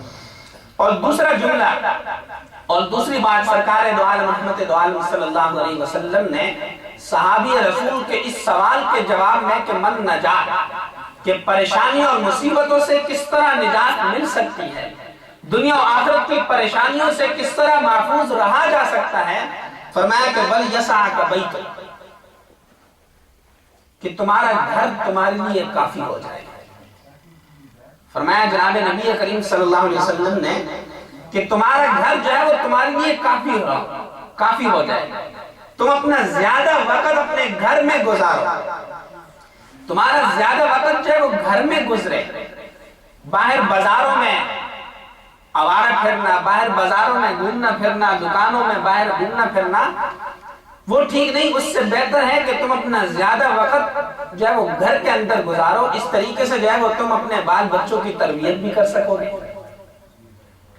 آج اگر ہمارے معاشرے میں دیکھا جائے تو ہم میں سے اکثر والدین کی حالت یہ ہے کہ وہ اپنا وقت گھر میں نہیں گزارتے، کام پر اور کام کے بعد اگر وقت بچتا ہے تو دوست احباب کے ساتھ اٹھنے بیٹھنے میں گزار دیتے ہیں، اولاد کو ٹائم نہیں دیتے۔ تو اس کا نتیجہ یہ ہوتا ہے کہ اولاد جو ہے وہ نافرمان ہو جاتی ہے، اللہ اور اس کے رسول کے حکموں کو توڑتی ہے، اور اولاد کو وہ محبت نہیں ملتی۔ تو جب انہیں وہ محبت نہیں ملتی پھر وہ اس محبت کو حاصل کرنے کے لیے باہر جو ہے وہ دیکھتے ہیں، دوسروں کی طرف دیکھتے ہیں۔ تو اس لیے اگر ہم اپنا زیادہ وقت گھر کے اندر گزاریں گے تو اس سے اولاد کی تربیت بھی ہوگی۔ اور مولا علی قاری رحمۃ اللہ علیہ نے مشکات کی شرح میں لکھا کہ وَلْيَسَعَكَ بَيْتُكَ، اس کی تشریح کرتے ہوئے کہ اپنا زیادہ وقت جو ہے وہ گھر میں گزارو، یہ تو بہت سارے شرور اور فتن سے نجات کے لیے مؤثر نسخہ ہے۔ اور فرمایا کہ هَذَا زمان السکوت وملازمۃ البیوت والقناع الی ان یموت، کہ یہ ایک ایسا زمانہ ہے کہ اس زمانے کے اندر ہم زیادہ وقت جو ہے وہ اپنے گھر کے اندر گزارے، اپنے گھر کو لازم پکڑ لیں، گھر کے اندر جو ہے وہ زیادہ وقت گزارے۔ اور ایک بزرگ نے لکھا کہ گھر کے اندر جو ہے وہ زیادہ کھڑکیاں بھی نہیں ہونی چاہیے، اس لیے کہ تاکہ انسان کا تعلق باہر سے نہ رہے۔ اور ایک اور حدیث میں آتا ہے، وہ فتنوں کے بارے میں جب جناب نبی کریم صلی اللہ علیہ وسلم سے پوچھا گیا کہ ہم کس طرح فتنوں سے اپنے آپ کی حفاظت کریں، تو اس میں بھی حضور صلی اللہ علیہ وسلم نے یہی ارشاد فرمایا کہ اپنے آپ کو جو ہے وہ گھر کے اندر قید کر لو، گھر سے باہر جو ہے وہ زیادہ مت نکلو۔ آج ہم اپنا وقت جو ہے وہ گھر میں نہیں گزارتے، اور اس طرح ہماری اولاد کی بھی تربیت نہیں ہوتی، ہم اولاد کو ٹائم نہیں دے پاتے۔ تو اس لیے جناب نبی کریم صلی اللہ علیہ وسلم نے ارشاد فرمایا کہ اپنا زیادہ وقت جو ہے وہ گھر کے اندر گزارو۔ ہم اپنے وقت کو بڑا ضائع کرتے ہیں، ہم وقت کو ضائع کرنے کے اعتبار سے بڑی فراخ دل قوم ہے، وقت کو ضائع کرنے کے اعتبار سے ہم بڑی فراخ دل قوم ہیں، وقت کو ضائع کرتے ہیں، کام کے بعد اگر وقت بچتا ہے تو اس کو فضول کاموں میں، گپ شپ بازیوں میں جو ہے وہ گزار دیتے ہیں، اور گھر کے اندر نہیں رہتے، گھر کے ماحول کا ہمیں پتہ نہیں ہوتا، اولاد کیا کر رہی ہے اور اس کا ہمیں علم نہیں ہوتا، ہمیں اس کی پرواہ نہیں ہوتی، پھر بعد میں ہم جو ہے وہ پریشان ہوتے ہیں۔ تو حضور نے فرمایا کہ اس پریشانی سے اگر نجات حاصل کرنا چاہتے ہو کہ اولاد نافرمان نہ ہو، پریشانی نہ ہو، گھریلو پریشانیاں نہ ہو، تو اپنا زیادہ وقت جو ہے وہ گھر کے اندر گزارو۔ وہ ایک مشہور ترکی کے عالم گزرے ہیں اور صاحب روح المعانی علامہ آلوسی رحمۃ اللہ علیہ اور علامہ شامی رحمۃ اللہ علیہ بھی ان کے جو ہے وہ سلسلے سے منسلک تھے۔ ان کے بارے میں آتا ہے کہ ان کے پاس کوئی آدمی آیا گھر میں، اور گھر میں جو ہے وہ آ کر بیٹھ گیا، اٹھنے کا نام نہیں لے رہا تھا۔ بعض لوگ ہوتے ہیں کہ جب وہ گھر میں آ جاتے ہیں پھر اٹھنے کا نام نہیں لیتے۔ تو حضرت اندر گئے اور اندر سے جو ہے وہ گھر کے تمام کاغذات لے کر آئے اور کہا کہ یہ کاغذات تم سنبھال لو، میں جا رہا ہوں۔ اس لیے کہ انہیں احساس تھا اپنے وقت کا، وقت کی قدر و قیمت تھی کہ ہمارا وقت کتنا اہم اور قیمتی ہے. ہمارا یہ وقت اور ہماری زندگی کے یہ لمحات اس لیے نہیں کہ ہم ان لمحات کو، زندگی کے ان اوقات کو جو ہے وہ فضول کاموں میں گزار دیں اور اس میں جو ہے وہ گپ شپ بازیاں کریں اور جو ہے وہ ایسی ایسی باتیں کریں کہ جس کا جو ہے وہ نہ دنیا کا فائدہ ہو نہ آخرت کا کوئی فائدہ ہو. لا یعنی کاموں میں مشغول رہیں. من حسن اسلام المرء ترکہ ما لا یعنی، اسلام کی بہترین خوبیوں میں سے یہ ہے کہ انسان لا یعنی اور فضول کاموں سے اپنے آپ کو بچائے. اور لا یعنی اور فضول کام کیا ہوتا ہے کہ جس میں نہ دنیا کی کوئی بھلائی ہو نہ آخرت کی کوئی بھلائی ہو. لیکن اگر آج ہم اپنے آپ کو دیکھیں تو ہم بہت سارا وقت جو ہے وہ اپنا فضول کاموں میں گزار دیتے ہیں، اپنا وقت بہت زیادہ ضائع کرتے ہیں. ہمارے پاس وقت ہوتا ہے تو اخبارات کو پڑھنے کے لیے وقت ہوتا ہے، ہمارے پاس وقت ہوتا ہے تو رسائل کو پڑھنے کے لیے وقت ہوتا ہے، ہمارے پاس وقت ہوتا ہے تو ڈائجسٹر کو پڑھنے کے لیے وقت ہوتا ہے، ہمارے پاس وقت ہوتا ہے تو ریڈیو کے پروگراموں کو سننے کے لیے وقت ہوتا ہے، وقت ہوتا ہے تو ہمارے پاس جو ہے وہ ٹی وی پر بیٹھ کر، ٹی وی کے سامنے بیٹھ کر جو ہے وہ پروگراموں کو دیکھنے کے لیے وقت ہوتا ہے، وقت ہوتا ہے تو انٹرنیٹ پر ہم اپنے 20 گھنٹے صرف کر جاتے ہیں. لیکن وقت نہیں ہوتا ہمارے پاس تو قرآن کو سننے کے لیے وقت نہیں ہوتا، وقت نہیں ہوتا ہمارے پاس تو قرآن کے درس میں بیٹھنے کا وقت نہیں ہوتا، وقت نہیں ہوتا ہمارے پاس تو عالم کے پروگرام میں بیٹھ کر دین کی بات سننے کا وقت نہیں ہوتا. اس کے لیے جو ہے وہ طرح طرح کے جو ہے وہ علماء منصوبے بناتے ہیں کہ کسی طریقے سے لوگ آ جائیں، منت سماجت کرتے ہیں، لیکن لوگ نہیں آتے اس لیے کہ وہ سمجھتے ہیں کہ ہمارے پاس وقت نہیں. فضول کاموں کے لیے وقت ہوگا، دین کے کاموں کے لیے، دین کی بات کو سننے کے لیے وقت نہیں ہوتا. جمعے کے اندر دیکھیں آپ اکثر مسجدوں میں کہ بیچارہ عالم جو ہے وہ بیان شروع کرتا ہے تو اس کے سامنے جو ہے وہ کبھی 2 آدمی ہوتے ہیں، کبھی 5 آدمی ہوتے ہیں، کبھی 6 آدمی ہوتے ہیں. حالانکہ بہت سارے لوگ ایسے ہوتے ہیں کہ جو اس وقت فارغ بیٹھے ہوتے ہیں اور اس سے پہلے جو ہے اپنا بہت سارا وقت جو ہے وہ فارغ گزار رہے ہوتے ہیں، لیکن یہ نہیں سوچتے کہ ہم تھوڑا سا پہلے جو ہے وہ اپنے آپ کو تیار کر لیں اور جا کر جو ہے وہ دین کی بات کو سن لیں. نہیں، وہ عین اس موقع پر کہ جب وہ دیکھیں گے کہ اب جو ہے وہ بیان ختم ہو گیا ہوگا یا ختم ہو رہا ہوگا، عین اس موقع پر پہنچتے ہیں. اس لیے کہ جو ہے وہ اہمیت نہیں ہے، دین کی وقت نہیں ہے ہمارے پاس جو ہے وہ فضول کاموں کے لیے وقت ہے، لیکن دین کی باتوں کو سننے کے لیے، قرآن و حدیث کو سننے کے لیے، علماء سے دین کی باتوں کو سننے کے لیے وقت نہیں ہمارے پاس. قرآن کی محبت ہمارے دلوں میں نہیں. بہت ساری مسجدوں میں جو ہے وہ قرآن مجید کے درس ہوتے ہیں، لیکن اگر آپ دیکھیں تو اس درس میں بہت کم لوگ بیٹھتے ہیں. کہیں پر جو ہے وہ مہینے میں 1 دفعہ ہوتا ہے، کہیں پر ہفتے میں 1 دفعہ ہوتا ہے، لیکن ہفتے میں بھی 1 گھنٹہ ہم نہیں نکال پاتے، مہینے میں ہم 1 گھنٹہ نہیں نکال پاتے کہ ہم قرآن و حدیث کو سمجھ لیں. کیا اللہ کا اتنا بھی ہم پر حق نہیں؟ کیا اللہ کے رسول جناب نبی کریم صلی اللہ علیہ وسلم کا ہم پر اتنا بھی حق نہیں کہ جنہوں نے ہماری لیے جو ہے وہ راتوں کو جاگ کر جو ہے وہ ہماری لیے راتیں گزاری، پاؤں جو ہے وہ سوج جایا کرتے تھے، رو رو کر ہمارے لیے مانگا کرتے تھے، کہ ہمارے پاس اتنا بھی وقت نہیں کہ ہم اللہ کے رسول کی احادیث کو سن سکے، دین کی باتوں کو سن سکے. وہ جو قرآن میں آتا ہے کہ فَلَا أُقْسِمُ بِمَا تُبْصِرُونَ وَمَا لَا تُبْصِرُونَ إِنَّهُ لَقَوْلُ رَسُولٍ كَرِيمٍ وَمَا هُوَ بِقَوْلِ شَاعِرٍ قَلِيلًا مَا تُؤْمِنُونَ وَلَا بِقَوْلِ كَاهِنٍ قَلِيلًا مَا تَذَكَّرُونَ. اللہ اکبر. اللہ تبارک و تعالیٰ کافروں سے فرما رہے ہیں کہ مجھے قسم ہے ان چیزوں کی جنہیں تم دیکھتے ہو، اور مجھے قسم ہے ان چیزوں کی جنہیں تم نہیں دیکھتے، جو تمہیں نظر نہیں آتی. اللہ اکبر. بڑی عجیب قسم ہے کہ مجھے قسم ہے ان چیزوں کی جو تمہیں نظر آتی ہے، اور مجھے قسم ہے ان چیزوں کی جو تمہیں نظر نہیں آتی. انہو لقول رسول کریم تنزیل من رب العالمین، کہ یہ قرآن اللہ کی طرف سے نازل کرتا ہے. وما هو بقول شاعر قلیلا ما تؤمنون ولا بقول کاہن قلیلا ما تذکرون. یہ کسی شاعر کا کلام نہیں، یہ کسی کاہن کا کلام نہیں. اور پھر اللہ فرما رہے ہیں کافروں سے کہ بہت کم لوگ جو ہے وہ ایمان قبول کرتے ہیں، بہت کم لوگ جو ہے وہ نصیحت حاصل کرتے ہیں. یہ اللہ فرما رہے ہیں اس وقت کافروں سے. لیکن اگر آج دیکھا جائے تو یہ مسلمانوں سے آج خطاب جو ہے وہ ہو رہا ہے. بہت کم جو ہے وہ مسلمان جو ہے وہ قرآن پر ایمان لاتے ہیں، بہت کم ہے مسلمان جو قرآن سے نصیحت حاصل کرتے ہیں، بہت کم ہے مسلمان جو قرآن کے درس میں بیٹھ کر قرآن قرآن کو سنتے اور سمجھتے ہیں۔ بہت کم ہے مسلمانوں کی ایسی تعداد جو دین کی باتوں کو سنتی ہے۔ فَأَيْنَ تَذْهَبُونَ، اللہ فرمانے فَأَيْنَ تَذْهَبُونَ، تم قرآن کو چھوڑ کر کہاں جا رہے ہو؟ قرآن کو چھوڑ کر کہاں جا رہے ہو؟ ساری چیزوں کی نجات اور ساری پریشانیوں اور مصیبتوں سے حفاظت جو ہے وہ قرآن کریم کے اندر ہے۔ آج ہم دنیا میں ذلیل و خوار ہو رہے ہیں اس لیے کہ ہم نے قرآن سے اپنا تعلق توڑ دیا ہے، قرآن سے جو ہے وہ تعلق کو ختم کر دیا ہے۔ اس قرآن کے اندر جو ہے وہ ہزاروں ایٹم بموں سے زیادہ طاقت ہے، ہزاروں میزائلوں سے زیادہ طاقت ہے، لیکن آج مسلمان جو ہے وہ قرآن سے دور ہو گیا۔ ہمارے پاس وقت نہیں ہوتا تو قرآن کو سننے کے لیے وقت نہیں ہوتا، قرآن کے درس میں بیٹھنے کے لیے وقت نہیں ہوتا، جناب نبی کریم صلی اللہ علیہ وسلم کے حدیث مبارک کو، دین اسلام کی باتوں کو سننے کے لیے وقت نہیں ہوتا۔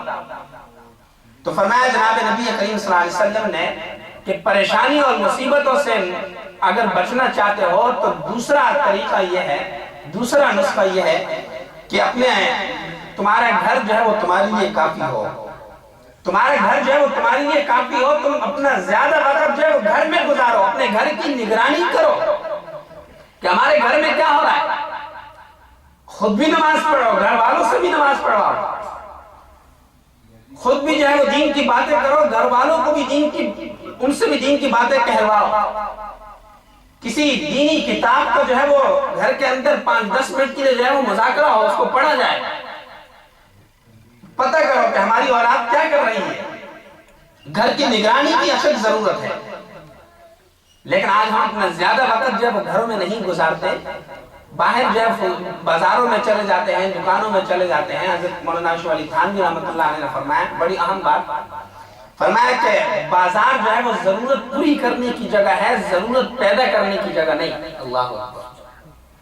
بازاروں کے اندر آدمی جائے تو کسی چیز کی ضرورت ہو تو اس ضرورت کو پورا کر لیا جائے، لیکن آج ہم میں سے اکثر لوگ جو ہے وہ بازاروں میں جاتے ہیں کہ جا کر دیکھیں گے کہ کوئی نئی چیز آئی ہو تو لے لیں گے، اپنی خود جو ہے وہ ضرورت پیدا کرتے ہیں۔ تو فرمایا کہ نہیں، بازار جو ہے وہ ضرورت پیدا کرنے کی جگہ ہے، ضرورت پیدا کرنے کی جگہ نہیں، ضرورت پوری کرنے کی جگہ ہے۔ تو اس لیے فرمایا کہ تمہارا گھر تمہارے لیے کافی ہو، تمہارا زیادہ وقت جو ہے وہ گھر کے اندر گزرے، اس طریقے سے تم اپنی اولاد کی بھی حفاظت کر پاؤ گے، اپنے گھر والوں کی جو ہے وہ حفاظت کر پاؤ گے، ان کو جو ہے وہ دین کی طرف راغب کر بیٹھو گے، انہیں جو ہے وہ دین کی باتیں سمجھا سکو گے، ان کو محبت دے سکو گے۔ آج المیہ یہی ہے کہ والدین جو اپنی اولاد کو محبت نہیں دیتے، علماء اکثر یہ باتیں کرتے رہتے ہیں کہ والدین جو اولاد کو محبت نہیں دیتے۔ وہ اس دن میں جو ہے وہ بھائی سعید صاحب نے کیسٹ دی، میں سن رہا تھا مولانا سلیم دوران صاحب کی بات کہ وہ بھی یہی بات فرما رہے تھے کہ اپنی اولاد کے ساتھ محبت سے پیش آؤ، اور پھر انہوں نے ایک واقعہ بیان کیا کہ ہمارے ہاں جو ہے وہ ایک آدمی، ایک طالب علم جو ہے وہ داخل ہوا مدرسے میں پڑھنے کے لیے، عالم دین بننے کے لیے۔ تو اب وہ جو ہے وہ کچھ دیر کے بعد جو ہے وہ کچھ عرصے کے بعد استادوں کے پاس آتا ہے اور آ کر کہتا ہے کہ مجھے نہیں پڑھنا، مجھے پڑھنے کا شوق نہیں۔ تو استاد اسے کہتے ہیں بھائی تمہیں پڑھنے کا شوق نہیں، اگر تمہیں عالم بننے کا شوق نہیں ہے تو جا کر اپنے والدین سے کہو، اپنے والد سے جا کر کہو کہ مجھے عالم نہیں بننا، مجھے شوق نہیں۔ تو وہ آگے سے کہتا ہے کہ مجھے شوق تو نہیں ہے لیکن میں اپنے والد کو نہیں کہہ سکتا، اس لیے کہ میرے والد نے مجھے اتنی محبت دی ہے، اتنی محبت دی ہے کہ میں ان کا دل نہیں دکھانا چاہتا، میں ان کا دل نہیں دکھانا چاہتا۔ اور پھر کچھ عرصے کے بعد وہ آ کر استاد سے یہی بات کہتا کہ مجھے نہیں پڑھنا۔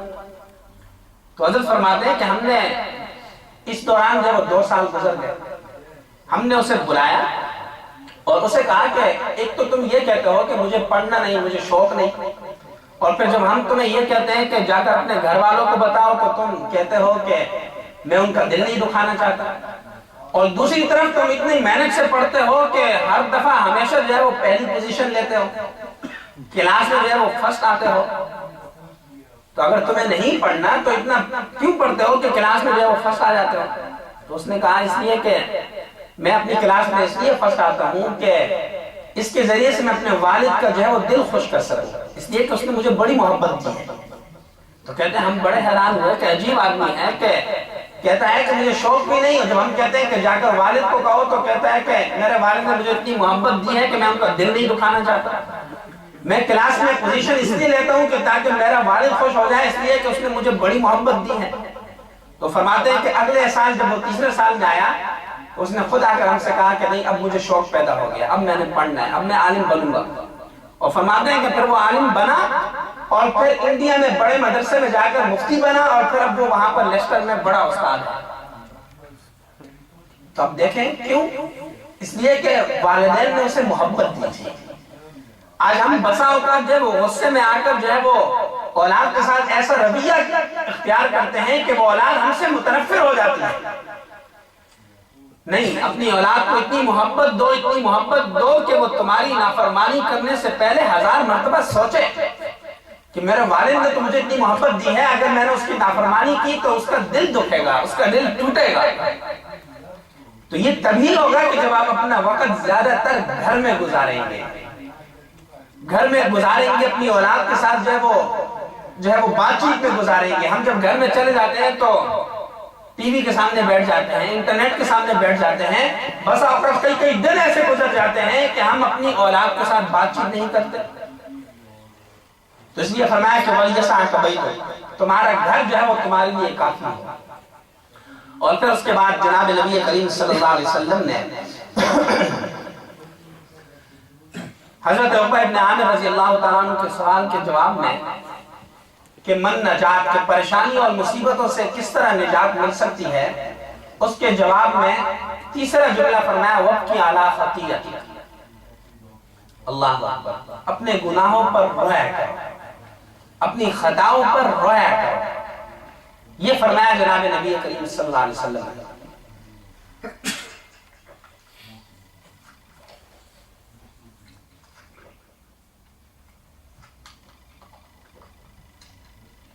کہ اپنے خطاؤں پر، اپنے گناہوں پر، اپنی نافرمانیوں پر رویا کرو۔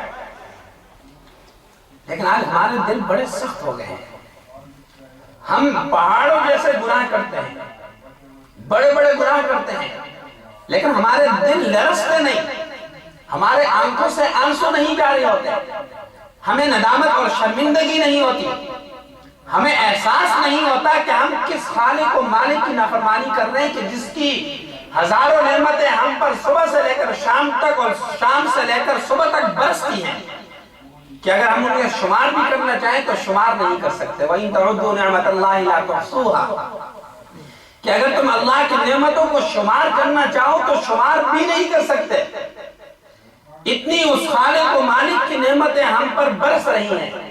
لیکن اگر ہم اس کی نافرمانی کرتے ہیں، گناہ کرتے ہیں، خطاؤں میں مبتلا ہیں، اللہ کی نافرمانیوں میں مبتلا ہیں، تو اس پر ہمیں کوئی ندامت اور پشیمانی نہیں ہوتی، ہمارے دل اتنے سخت ہو چکے ہیں، ہمارے آنکھوں سے آنسو نہیں جاری ہوتے، ہم اپنے گناہوں پر، خطاؤں پر روتے نہیں۔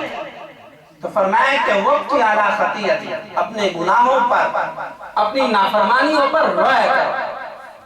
مقربین کا یہ حال تھا کہ ان سے معمولی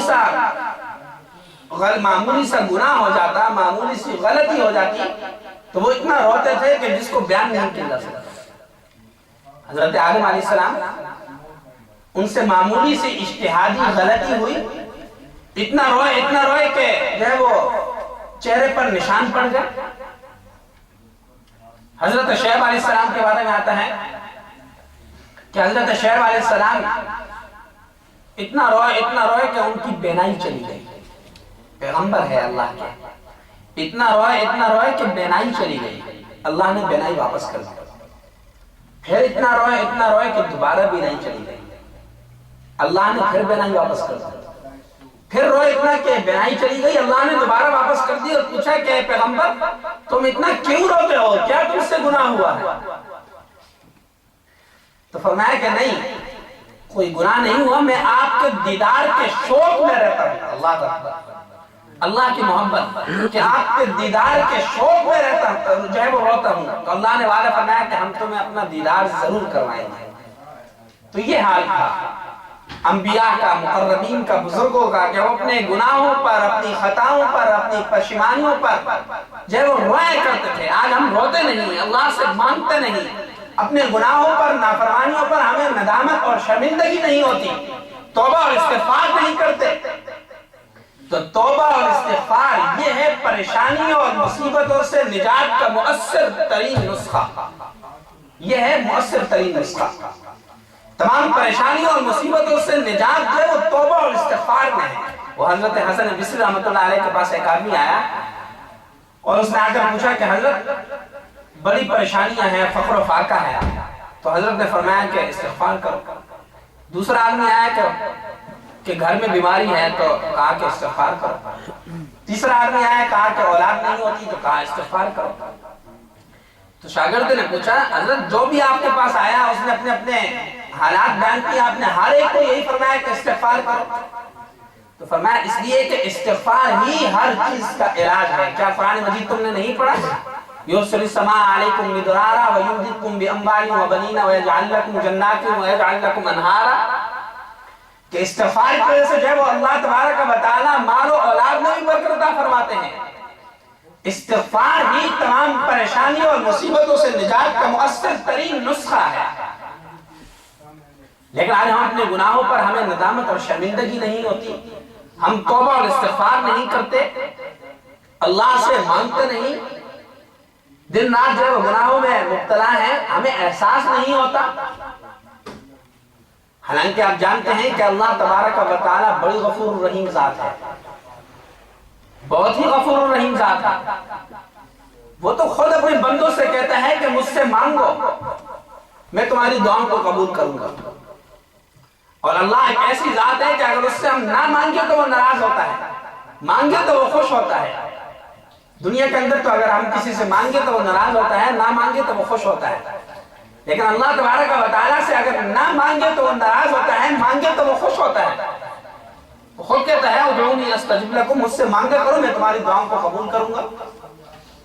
اور اللہ تبارک و تعالیٰ اتنی غفور الرحیم ذات ہے کہ انسان جو گناہ کرتا ہے، حدیث میں آتا ہے، سرکار دو عالم محمد دو عالم صلی اللہ علیہ وسلم نے ارشاد فرمایا کہ ایک آدمی، برا آدمی جس نے اپنی زندگی کے 60 70 80 90 سال سارے سال جو ہے وہ اللہ کی نافرمانیوں میں گزارے، اپنی زندگی جو ہے وہ اللہ کی نافرمانیوں میں گزاری، اس کے نام اعمال میں ایک بھی نیکی نہیں، اور جب وہ بوڑھا ہو جاتا ہے اس کے اعضاء جواب دے جاتے ہیں، اس کے ہاتھ پاؤں جواب دے جاتے ہیں، اس کی زبان جواب دے جاتی ہے، اولاد ساتھ جو ہے وہ چھوڑ دیتی ہے، رشتہ دار جو ہے وہ نفرت کرنا شروع کر دیتے ہیں، رشتہ دار جو ہے وہ ساتھ چھوڑ جاتی ہے، ان تمام کی طرف سے جو ہے وہ جب ساتھ چھوڑ دیا جاتا ہے، اور پھر اس بڑھاپے کے عالم میں جب وہ بڑا گناہگار اللہ کے حضور آتا ہے اور اللہ سے آ کر عرض کرتا ہے کہ یا اللہ میں نے ساری زندگی تیری نافرمانیوں میں گزاری، میں نے ساری زندگی جو ہے وہ گناہوں میں گزاری، میرے نامہ اعمال میں ایک بھی نیکی نہیں، اور اب جب میں بوڑھا ہو گیا ہوں، سارے لوگوں نے ساتھ چھوڑ دیا، اولاد نے ساتھ چھوڑ دیا، خاندان نے ساتھ چھوڑ دیا، میرے اعضاء نے جواب دینا جو ہے وہ چھوڑ دیا، تو میں تیرے دربار میں آیا ہوں اور تجھ سے اپنے گناہوں کی معافی مانگتا ہوں۔ حدیث میں آتا ہے کہ جناب نبی کریم صلی اللہ علیہ وسلم فرماتے ہیں کہ ابھی اس کے آنسو زمین پر نہیں پہنچے ہوتے، اس سے پہلے اللہ اس کے تمام گناہوں کو معاف فرما دیتا ہے۔ اللہ اسے فرماتے ہیں کہ تیرے آنے میں تو دیر ہو گئی ہے، لیکن میری طرف سے بخشش میں مغفرت میں دیر نہیں ہو سکتی۔ وہ تو اتنا غفور الرحیم ذات ہے، لیکن آج ہم اپنے گناہوں پر نادم اور پشیمان ہو کر اللہ سے توبہ اور استغفار بھی نہیں کرتے، اللہ سے اپنے گناہوں کو معاف بھی نہیں کرواتے۔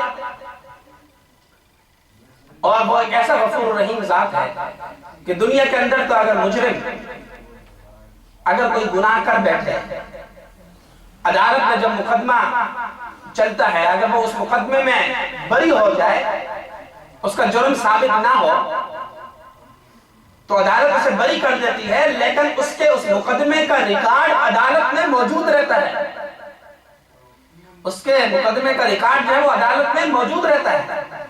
لیکن اللہ اتنا غفور الرحیم ذات ہے کہ اگر ایک برا آدمی، ایک مسلمان جس نے اپنی زندگی کا اکثر وقت جو ہے وہ اللہ کی نافرمانیوں میں گزارا ہو، شراب میں، زنا میں، جوئے میں، اللہ کی بہت ساری نافرمانیوں میں وقت گزارا ہو، ساری زندگی اس نے کوئی نیک عمل نہ کیا ہو، جب وہ رو کر اللہ کے حضور آتا ہے نادم اور شرمندہ ہو کر اللہ سے اپنے گناہوں کی معافی مانگتا ہے، تو حدیث میں آتا ہے کہ جناب نبی کریم صلی اللہ علیہ وسلم نے ارشاد فرمایا کہ اللہ صرف اس کے گناہوں کو نہیں معاف کرتے بلکہ فرشتوں سے فرماتے ہیں کہ اس کا یہ جو گناہوں کا جو ریکارڈ ہے اس کو بھی جلا کر راکھ کر دو۔ اور یہاں تک علماء نے لکھا کہ فرشتوں کے حافظے میں بھی اگر کچھ محفوظ ہوتا ہے تو اللہ تبارک و تعالیٰ ان کے حافظوں سے بھی اس کے گناہوں کو جو وہ مٹا دیتے ہیں۔ اس نے تو اپنے جو ہے وہ قرآن میں واضح الفاظ میں لکھا کہ لا تقنطوا من رحمت اللہ کی رحمت سے مایوس نہیں ہونا چاہیے، اللہ بڑا غفور رحیم ذات ہے۔ ہم اللہ سے اپنے گناہوں پر نادم اور شرمندہ ہو کر معافی مانگے تو صحیح، اگر توبہ کر لیں اس کے بعد گناہ ہو جائے پھر معافی مانگے، پھر غلطی ہو جائے پھر معافی مانگے، پھر غلطی ہو جائے پھر معافی مانگے، 100 بار بھی اگر توبہ توڑ لیں تو دوبارہ معافی مانگے اللہ سے۔ بازا ہر آنچے ہستی بازا، گر کافر و گبرو سب بت پرستی بازا، این درگ ماد نا امید نیست، گر 100 بار توبہ شکستی بازا، کہ اگر تم نے 100 بار بھی توبہ توڑ دی ہے تو پھر بھی باز آ جا۔ اور اللہ کو تو وہ بڑا آدمی بڑا پسند ہے، حدیث میں آتا ہے کل بنی آدم خطاؤن وخیر الخطائین التوابون، او کما قال، کہ بنی آدم میں اکثر لوگ جو ہے وہ گناہگار ہیں، سارے بنی آدم جو ہے وہ گناہگار ہیں، خطا کار ہیں، لیکن اللہ کو وہ بڑے محبوب اور پسند ہے وہ خطائین، وہ گناہگار کہ جو توبہ کرتے ہیں۔ انسان ہے نا، انسان نسیان سے مشتق ہے، غلطی ہو جاتی ہے، گناہ ہو جاتا ہے، اللہ کی نافرمانی ہو جاتی ہے، لیکن اللہ کو وہ گناہگار بڑا پسند ہے کہ جو اپنی غلطیوں پر، اپنے گناہوں پر نادم اور پشیمان ہو کر اللہ کے حضور آ کر گڑ گڑاتا ہے، اللہ سے اپنے گناہوں کی معافی مانگتا ہے، تو اللہ کو وہ گناہگار بندہ بڑا پسند ہے۔ اور حدیث میں آتا ہے طوبی لمن وجد فی صحیفتہ استغفارا کثیرا، کہ اس شخص کے لیے خوشخبری ہو کہ جس کے نامہ اعمال میں استغفار بہت زیادہ ہو، وہ اللہ سے بہت زیادہ جو ہے اپنے گناہوں کی معافی مانگتا ہو، اس شخص کے لیے خوشخبری ہے کہ وہ آدمی بڑا خوش قسمت ہے کہ جو بڑا استغفار کرتا ہے، اپنے گناہوں پر نادم اور پشیمان ہو کر اللہ سے توبہ اور استغفار کرتا ہے، اس شخص کے لیے خوشخبری ہے۔ تو اس لیے میرے بزرگوں اور دوستوں، اللہ کی رحمت سے مایوس ہونے کی ضرورت نہیں، بس جب بھی گناہ ہو جائے اللہ سے توبہ کرے۔ اور حدیث میں آتا ہے کہ وہ آدمی اللہ کو بڑا محبوب ہوتا ہے کہ جو گناہ کرنے کے بعد توبہ کرتا ہے۔ اور حدیث میں آتا ہے، حضور نے فرمایا کہ ایک آدمی گناہ کرتا ہے، پھر اللہ سے کہتا ہے کہ یا اللہ مجھ سے غلطی ہو گئی، معاف فرما دے، تو اللہ فرماتے ہیں اچھا، اس میرے بندے کو پتہ ہے کہ یہ میرا بندہ ہے، مجھ سے مانگ رہا ہے، اسے پتہ ہے کہ میں معاف کرتا ہوں، جاؤ میں نے معاف کرتا ہوں۔ پھر وہ گناہ کرتا ہے، پھر اللہ سے معافی مانگتا ہے، اللہ کہتا ہے اچھا، اسے پتہ ہے کہ اس کا کوئی خالق و مالک ہے اور میں معاف کرنے والا ہوں، تو جاؤ معاف کر دیا۔ تیسری مرتبہ پھر وہ گناہ کرتا ہے، پھر اللہ سے مانگتا ہے، تو اللہ فرماتے ہیں اچھا، میرے بندے کو پتہ ہے کہ اس کا کوئی خالق و مالک ہے اور اس کے گناہ کو معاف کرنے والا ہے، جاؤ میں نے اس کو معاف کر دیا، اب یہ جو بھی کرے۔ تو اس لیے اللہ کی رحمت سے مایوس ہونے کی ضرورت نہیں، گناہ ہو جائے پھر توبہ، پھر گناہ ہو جائے پھر توبہ۔ اور ہم جو ہے وہ اس میں لگے رہتے ہیں، توقع میں لگے رہتے ہیں کہ اللہ بڑا غفور الرحیم ذات ہے اور اللہ جو ہے وہ گناہوں کو معاف کرنے والا ہے، مانگ لیں گے توبہ۔ کیا گارنٹی ہے کہ ہمیں توبہ کی توفیق ملے یا نہ ملے؟ اس لیے جب بھی اپنے گناہ یاد آئیں، جب بھی موقع ملے، اسی وقت اللہ سے اپنے گناہوں کی جو ہے معافی مانگنی چاہیے۔ یا اللہ میری توبہ، یا اللہ میری توبہ، یا اللہ میری توبہ، اللہ سے معافی مانگے، اللہ سے اپنے گناہوں کی معافی مانگے۔ اور توبہ کی صورت، توبہ میں جو ہے وہ چند شرائط ہیں کہ نمبر 1 کہ نادم اور شرمندہ ہو کر اللہ سے معافی مانگے اور اسی وقت اس گناہ کو چھوڑ دے جس گناہ میں ملوث ہے، اسی وقت اس گناہ کو چھوڑ دے۔ یہ نہیں کہ توبہ اور استغفار بھی کر رہا ہے اور ساتھ ساتھ گناہ بھی کر رہا ہے۔ وہ ایک عالم نے ایک واقعہ سنایا ہے کہ ایک آدمی جو ہے وہ ایک آدمی کے پاس گیا سود خور کے پاس.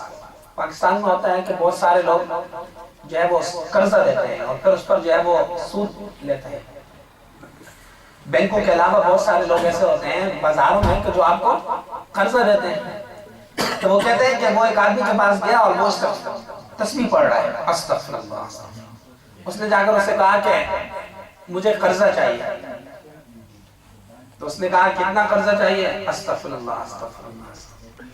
اس نے کہا اتنا قرضہ چاہیے. استغفر اللہ استغفر اللہ. اچھا کتنا سود دو گے؟ استغفر اللہ استغفر اللہ. اتنا دوں گا. بھائی نہیں اتنا نہیں چلے گا, اتنا دوں گا. استغفر اللہ استغفر اللہ. 10,000 پر 5,000 جو ہے وہ سود دوں گا. استغفر اللہ استغفر اللہ. تو یہ دیکھیں اس استغفار کا کیا فائدہ کہ استغفار بھی کر رہے ہیں, تسبیح چل رہی ہے استغفر اللہ اور ساتھ جو سود کا کاروبار کر رہے ہیں. تو اس لیے فرماتے ہیں علماء کہ استغفارنا یحتاج الی الاستغفار, کہ ہمارا استغفار بھی استغفار کا محتاج ہے. ہم جس طرح استغفار کرتے ہیں یہ بھی محتاج ہے کہ اس کے لیے بھی استغفار الگ سے کیا جائے.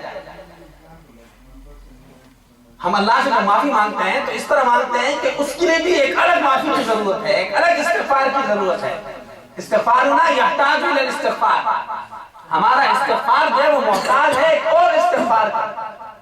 تو اس لیے گناہوں پر نادم اور پشیمان ہو کر اللہ سے جو ہے وہ توبہ کی جائے اور اسی وقت اس گناہ کو چھوڑ دیا جائے اور آئندہ جو ہے وہ نہ کرنے کا عزم ہو.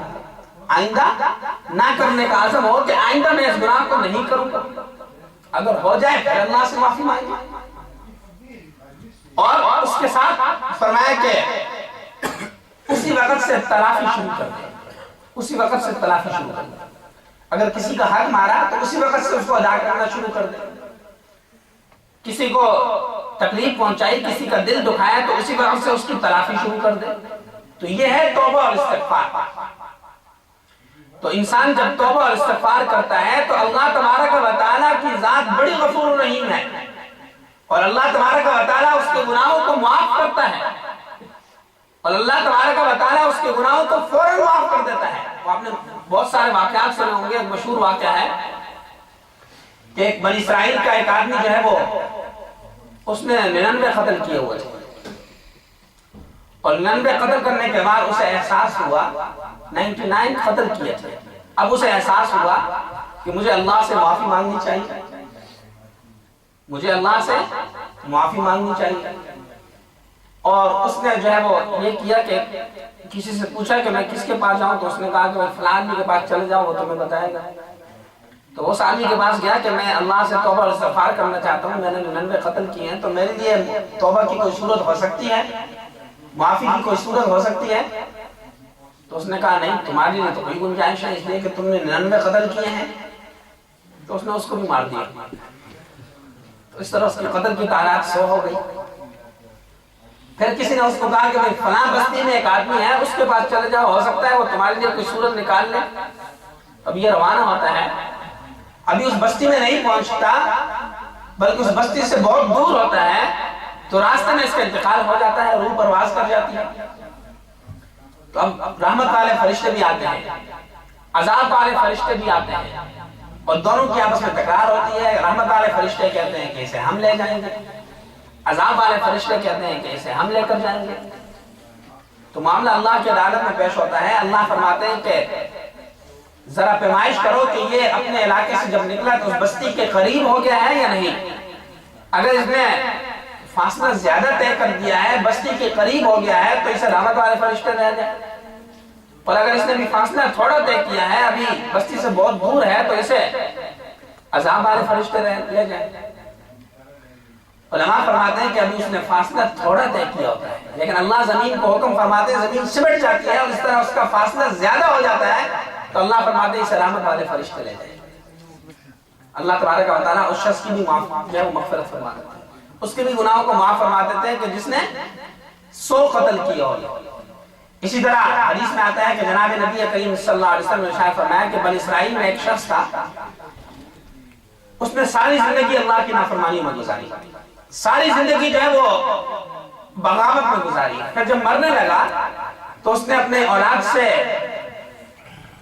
کو یہ وصیت کی کہ جب میں مر جاؤں تو مرنے کے بعد میرے جسم کے ٹکڑے کر دینا اور اسی کو جلا کر جو ہے وہ پہاڑوں پر جو ہے وہ پھینک دینا. تو اس کے مرنے کے بعد اس اولاد نے وصیت کے مطابق ایسا کیا, اس کو جلایا اور جا کر جو ہے اس کے ٹکڑے جو ہے وہ مختلف جگہوں پر پھینک دیے. اب اللہ تبارک و تعالیٰ اللہ نے اپنی قدرت سے جو ہے وہ اس شخص کو زندہ کیا اور اس سے پوچھا کہ بھئی تو نے یہ کیوں ایسا کیا؟ تو اس نے کہا کہ یا اللہ میں نے صرف اور صرف آپ کے خوف کی وجہ سے ایسا کیا. تو اللہ فرماتے ہیں جا میں نے تیری مغفرت کر. تو اتنا غفور و رحیم ذات. اور حدیث میں ایک بڑا مشہور واقعہ آتا ہے کہ ایک شخص جو ہے وہ حضرت عمر رضی اللہ تعالیٰ عنہ جناب نبی کریم صلی اللہ علیہ وسلم کی خدمت میں حاضر ہوئے اور آ کر عرض کیا کہ یا رسول اللہ صلی اللہ علیہ وسلم باہر ایک نوجوان ہے اور وہ بڑا رو رہا ہے, بڑا پریشان ہے, اندر آنے کی اجازت مانگ رہا ہے. تو حضور نے فرمایا کہ ٹھیک ہے اس کو اجازت دے دو. اب وہ اندر آتا ہے. اب حضور صلی اللہ علیہ وسلم اس سے پوچھتے ہیں کیا بھائی تم کیوں پریشان ہو, کیوں اتنا رو رہے ہو؟ تو اس نے کہا کہ یا رسول اللہ مجھ سے ایک بہت بڑا گناہ ہو گیا. تو حضور نے فرمایا کیا تمہارا گناہ اتنا جو ہے وہ کفر و شرک سے بھی بڑا ہے؟ تو اس نے کہا ہاں اس سے بھی بڑا ہے. کہا کہ اچھا ناحق قتل کرنے سے بھی بڑا ہے؟ تو کہا کہ ہاں اس سے بھی بڑا ہے. اچھا کیا تمہارا گناہ جو وہ آسمان و زمین سے بھی بڑا ہے؟ اس نے کہا کہ ہاں اس سے بھی بڑا گناہ ہے. حضور نے پوچھا کیا تمہارا گناہ جو ہے کرسی سے بھی, اللہ کی کرسی سے بھی بڑا ہے؟ تو اس نے کہا کہ ہاں میرا گناہ اس سے بھی بڑا ہے. تو حضور نے فرمایا اچھا بتاؤ تو صحیح تمہارا کیا گناہ ہے؟ تو اس نے کہا کہ یا رسول اللہ صلی اللہ علیہ وسلم میں کفن چور تھا, کفن چوری کیا کرتا تھا. جب مردوں کو قبر میں دفن کر دیتے ہیں تو اس کے بعد میں جا کر رات کو ان کے کفن جو ہے وہ چوری کر لیا کرتا تھا. تو ایک دن یہ ایسا ہوا کہ لڑکی کو دفن کیا گیا اور میں رات کو گیا اس کے کفن کو چوری کرنے کے لیے. اور جب میں نے اس کا کفن چوری کیا اور جب جانے لگا تو مجھے خیال آیا مجھ پر شیطان نے جو ہے وہ غلبہ پایا اور میں واپس آیا اور اس قبر میں نے اس لڑکی کے ساتھ جمع کیا برا کام. اور وہ گناہ کرنے کے بعد میں جب باہر نکلنے لگا تو اس لڑکی نے مجھے کہا کہ تمہارا برا ہو کہ تم نے مجھے سب مردوں کے سامنے ننگا کر دیا اور میں اللہ سے اس حالت میں ملوں گی کہ جنابت کی حالت میں ہوں گی. تو کہا کہ یا رسول اللہ صلی اللہ علیہ وسلم مجھ سے یہ گناہ ہوا. اب رحمت للعالمین جناب نبی کریم صلی اللہ علیہ وسلم نے یہ بات سنی تو حدیث میں آتا ہے کہ اس کے منہ پر جو ہے وہ تھپڑ مارا کہ جاؤ تمہاری معافی نہیں ہو سکتی, جاؤ تمہاری معافی نہیں ہو سکتی. اب وہ چلا گیا. 40 دن جو ہے وہ کہیں جنگل میں پڑ رہا اور 40 دن گزرنے کے بعد 40 دن روتا رہا, اللہ سے معافی مانگتا رہا. 40 دن گزرنے کے بعد اس نے اللہ سے کہا کہ یا اللہ اگر تم نے میری توبہ کو قبول کر دیا ہے تو جا کر تو جناب نبی کریم صلی اللہ علیہ وسلم کو صحابہ کو اطلاع دے دیجیے, اور اگر نہیں کیا ابھی میری توبہ کو قبول تو آسمان سے آگ بھیج دیجیے کہ مجھے جو ہے وہ جلا دے. یہ اس نے کہا. حدیث میں آتا ہے کہ حضرت جبرائیل امین نازل ہوتے ہیں اور اللہ کے رسول سے کہتے ہیں کہ یا رسول اللہ صلی اللہ علیہ وسلم کیا زمین و آسمان کو آپ نے پیدا کیا؟ تو حضور فرماتے ہیں کہ نہیں, زمین و آسمان کو اور مجھے بھی اور ہم سب کو اللہ نے پیدا کیا. تو پھر کہتے ہیں کہ اللہ فرماتے ہیں کیا تم لوگوں کو رزق دیتے ہو؟ تو کہا کہ نہیں, مجھے بھی اور تمام لوگوں کو اللہ رزق دیتا ہے. کیا تم جو ہے وہ لوگوں کو معاف کرتے ہو؟ کہا کہ نہیں, اللہ معاف فرماتے ہیں. تو جبرائیل امین نے فرمایا کہ اللہ فرماتے ہیں کہ میں نے اس نوجوان کی توبہ قبول کر دی ہے, میں نے اسے معاف کر. تو اتنی غفور و رحیم ذات کہ انسان توبہ اور استغفار کرے, اللہ سے اپنے گناہوں پر نادم اور شرمندہ ہو کر آئندہ نہ کرنے کا عزم کر کے اللہ سے اپنے گناہوں کی معافی مانگے تو اللہ تبارک و تعالیٰ اس کے گناہوں کو فوراً معاف فرما دیتے ہیں. ہمارے جانے میں تو دیر ہو سکتی ہے, ہماری طرف سے گناہوں کی معافی میں تو دیر ہو سکتی ہے, لیکن اللہ کی طرف سے گناہوں اللہ کی طرف سے مغفرت اور بخشش میں دیر نہیں ہو سکتی، اللہ کی طرف سے معافی میں دیر نہیں ہو سکتی۔ تو اس لیے اپنے گناہوں پر نادم اور پشیمان ہو کر اللہ سے معافی مانگنے کی ضرورت ہے، توبہ اور استغفار کرنے کی ضرورت ہے۔ اور یہاں پر میں یہ بھی عرض کر دوں کہ بعض اوقات ہم اس قسم کے واقعات سن کر یہ کہتے ہیں کہ اللہ بڑا غفور رحیم ذات ہے، ہمارے گناہوں کو معاف فرما دیں گے، لیکن یہ جو اکڑ دکڑ جو احادیث میں اس قسم کے واقعات آتے ہیں، یاد رکھیے اس کو حضرت تھانوی رحمۃ اللہ علیہ نے بڑے اچھے طریقے سے سمجھایا ہے، ایک واقعہ کو بیان کر کے فرمایا کہ حیدرآباد دکن کا ایک نواب تھا بہت بڑا، وہ ایک دن اپنے وزیر کے گھر میں گیا۔ جب وزیر کے گھر میں گیا تو وہاں بچے کھیل رہے تھے، تو وزیر کا بچہ بھی کھیل رہا تھا، تو اس نے جا کر جو ہے وزیر کے بچے کے کام کو جو ہے وہ مروڑا محبت کے ساتھ۔ تو وہ بچہ آگے سے کہتا ہے، بچے نے آگے سے گالی دی۔ اب گالی کس کو دی؟ نواب کو، بادشاہ کو گالی دی۔ اب وہ جو وزیر تھا اس نے وہ بڑا پریشان ہوا، اس نے فوراً نواب سے کہا کہ نواب صاحب تلوار نکالی اور کہا کہ میں اب اس کے جو ہے وہ ٹکڑے کرتا ہوں اپنے بیٹے کے، جس نے بڑی نافرمانی کی وزیر نے خود۔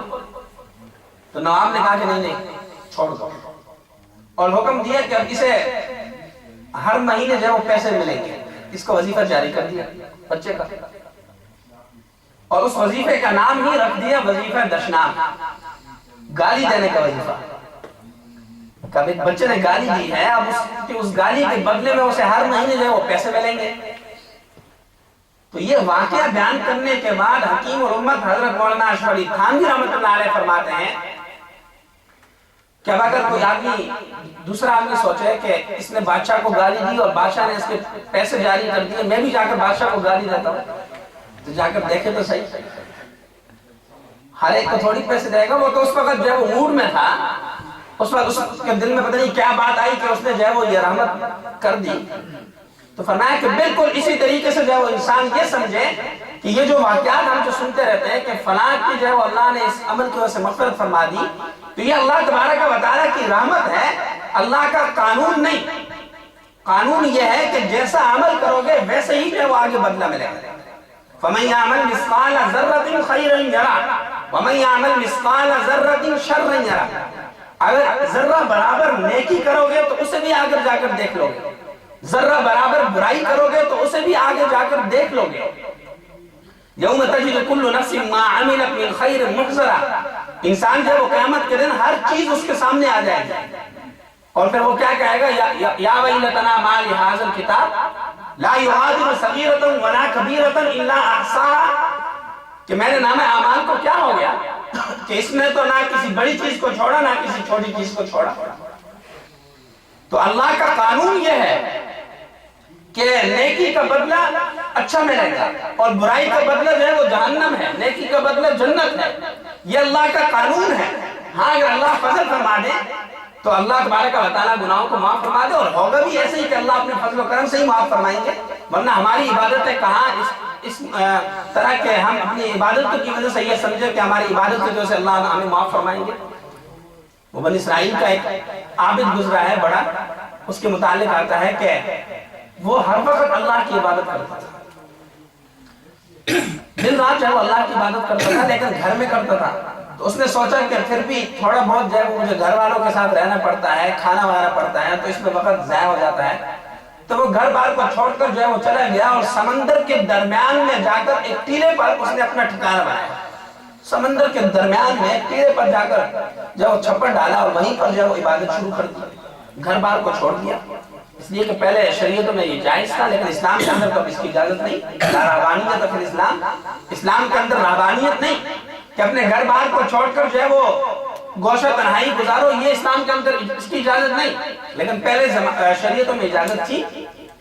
تب وہ آدمی گیا اور سمندر کے بیچ میں ٹیلے پر جو ہے اس نے پڑاؤ ڈالا اور دن رات جو ہے وہ اللہ کی عبادت شروع کر دی، دن کو بھی اللہ کی عبادت، رات کو بھی اللہ کی عبادت۔ 500 سال اس نے اللہ کی عبادت کی، 500 سال۔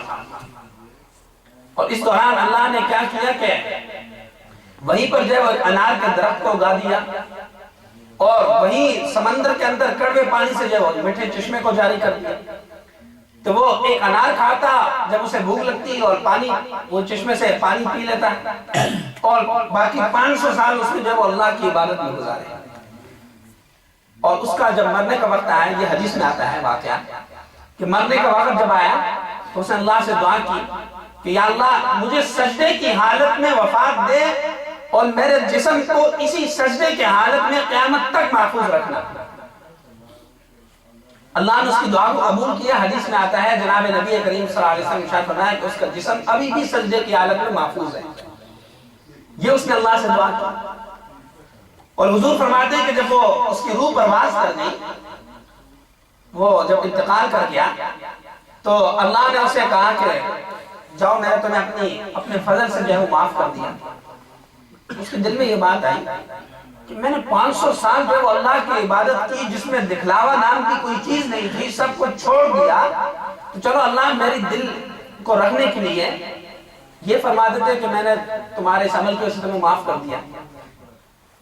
تو اللہ نے فرشتوں سے کہا کہ ایسا کرو کہ اسے جنت لے جانے کے بجائے ذرا جہنم سے دور رکھنا، بہت زیادہ فاصلے پر، غالباً 500 سال کی مسافت پر اسے جہنم سے دور رکھنا. وہاں پر جا کر اسے کھڑا کیا تو وہاں جہنم سے جب ہوا آئی تو اس کا جسم جو ہے وہ خشک ہو گیا اور کانپنے لگا، اور اتنا جسم خشک ہوا کہ پیاس پانی کہہ رہا ہے. تو وہاں پر غیب سے جو ہے وہ ایک ہاتھ آیا جس میں جو ہے وہ پانی کا پیالہ تھا. تو اس نے اسے کہا کہ مجھے پانی دو، تو وہ پیچھے ہو گیا. اب یہ پانی کے لیے آگے بڑھا، وہ پھر پیچھے، یہاں تک کہ اس نے کہا کہ اچھا پانی اگر تمہیں چاہیے تو اس کی قیمت ہے. کیا قیمت ہے بھائی؟ کہا کہ 500 سال کی عبادت.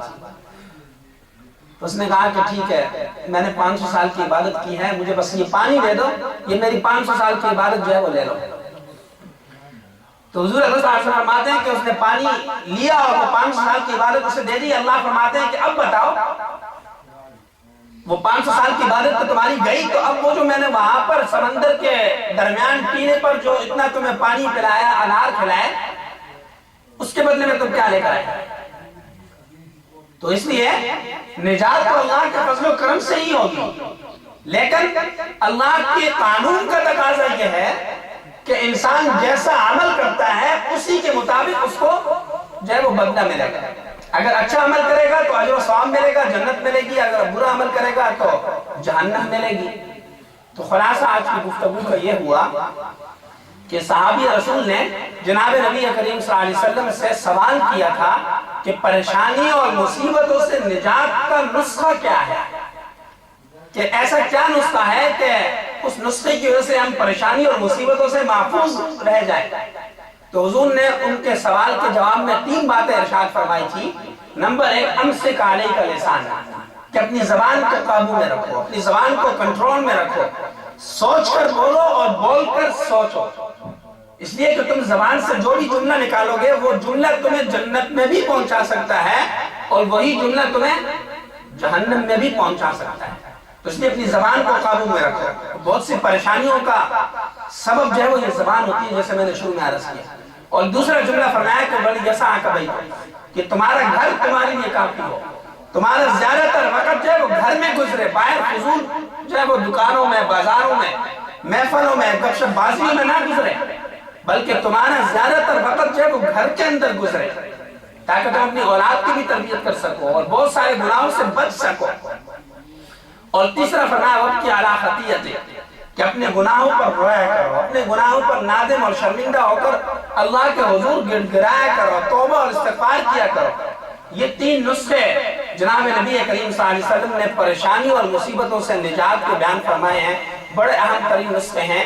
دعا فرمائیں کہ اللہ تبارک و تعالی مجھے بھی اور آپ کو اور ہم سب کو ان تمام نسخوں پر عمل کرنے کی توفیق عطا فرمائے. قرآن سے محبت نصیب فرمائے، حضور کی سنت سے محبت نصیب فرمائے، دین کے تمام احکامات پر عمل کرنے کی توفیق عطا فرمائے. وآخر دعوانا الحمدللہ رب العالمین.